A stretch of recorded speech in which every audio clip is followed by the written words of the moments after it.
Hi folks, today I'm going to work on some Java programming. This example will be basically off the cuff, just to give an idea about how you can use Java and the internet to try and find out about certain things like commands and things that you can do. The sample program I'll make it just now a basic project. The usual, click on project, click next. Give it some sort of name and save it somewhere. I'm choosing the I location. I'm going to call this project names. Yeah, just call it names. There we go. The idea with this project is I'll have someone type in their forename, for example, Matthew, and then the surname, for example, Harkin, and it'll take the forename and identify the first letter in my forename. So, for example, M, and I'll then get it to output to the screen, Mr. M. Harkin. So we'll try that out first. I'll delete all the stuff we don't require. Just dump all that there. It's all the usual stuff you get rid of in all the other previous examples. I'll type in the usual stuff I like to type in, which is start, spell it properly, start class, or start class, and down there, start main, end main, and end class. So that's the sort of stuff we're used to seeing so far.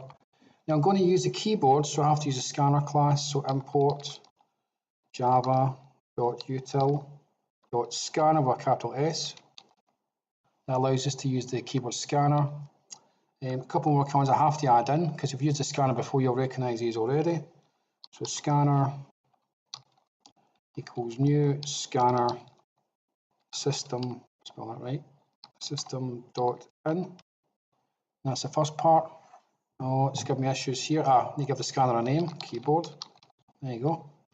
I want to have the two messages, one asking for the forename and the surname, so I'll start with that just now. We can add more stuff in later. So system.out.println, and I'll copy that, I'll use that later on. So enter your forename, that's your first name, and another paste in, enter your surname. So that's the messages. Obviously I have to use a keyboard to remember things, so I've got two variables now I need to use, one for the forename to be remembered and one for the surname to be remembered. They are string because they're text, so I'll just type in s forename equals nothing just now, and string s surname equals nothing just now. There we go. I'll now use the keyboard scanner, so it'll be s surname equals keyboard dot, and you type in dot, you get a list of things here. We're looking for new line, next line. It's there, so that does that one. That shouldn't say surname, it should say forename. As I said, this is just an off the cuff one, so I'm not spending a lot of time pre-thinking it. There we go, dot next line, and then semicolon. So that should allow us to grab the forename and the surname as variables. I'm not messing with the surname, I'm messing with the forename, so I have to figure out how do I find the first letter or the first character of the forename variable. So there's the forename variable there, we know it's a string. So what I'll do is go on the internet and do some searching. Java, how do I find the first letter, there you go, off a string come up by default. Let's have a look here. You tend to come up with websites like Stack Overflow, and inside Stack Overflow there's lots of different ways of doing it. They give you lots of different answers, and sometimes it takes a while to find exactly what we're looking for. So what I'll do is I'll look at the first one. It may not contain the answer because I haven't looked yet. You can read all these sort of things here, see what they say. Some start with something they want to extract a later, no doubt. And I see a few things here. I see something there that says example.CharAt. What that does is it will take a character from the string but save it as a character variable. We can do that, I suppose. That's one way of doing it. We'll look down there. There might be other examples. As I said, I'm not sure which one to look at to use. That looks overcomplicated. There's that CharAt thing again. Right, so that seems to be slightly useful. I don't like the way it's written, so I'll copy that anyway and then change things later. And I'll put it in there just now. Obviously, first letter is given an error, doesn't know what this means. Now I need to remember the first letter, so I'll put this in. I can do this string, and I'll call this S letter. I'll call it its initial. Right, nothing in it just now. And that will remember the initial value, i.e. the first letter from my name. This initial. We're getting a small error here. See what it says. Can't find symbol. I spelled it wrong.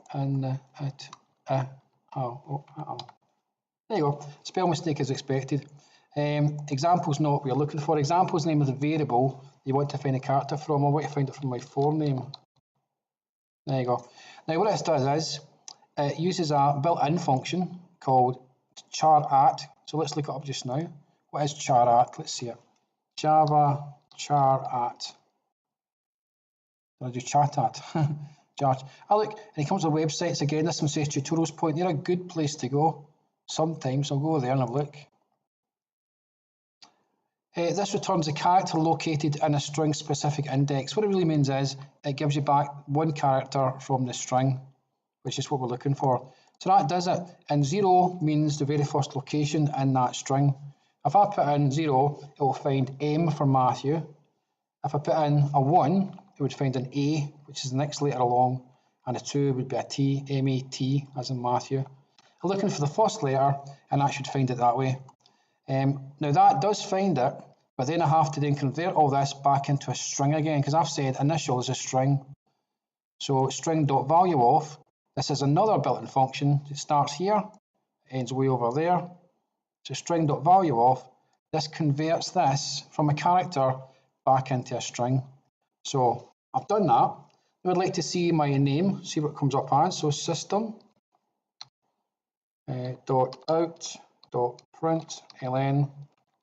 What do I want to see? I want to see my name, so it'll be my initial, S initial, spell it correctly, plus a little space between that and the next part. My surname. I like the idea of Mr. at the front, but this doesn't always work because obviously a lady could be doing this. So it could be Mrs. But right now, we'll assume everyone's a fella. Of course, if you're not a fella, you could change that to Miss or Mrs. Let's save that and then run that. And we'll see what happens in the output window. Just waiting on it happening. So enter your forename. I'll use Matthew as I said, then Harkin. And hopefully it'll find the M. There you go. So it says Mr. M Harkin, but there's no little space in there. So I made a little mistake, put a little space in there to build it in. And run it again. Same name as last time. Oh, if I can spell it. So it says Mr. M Harkin. And you run it again with somebody else's name. John Smith, Mr. J Smith. And that's it. That's using some built-in functions and also a bit of internet research to find out how to do certain things.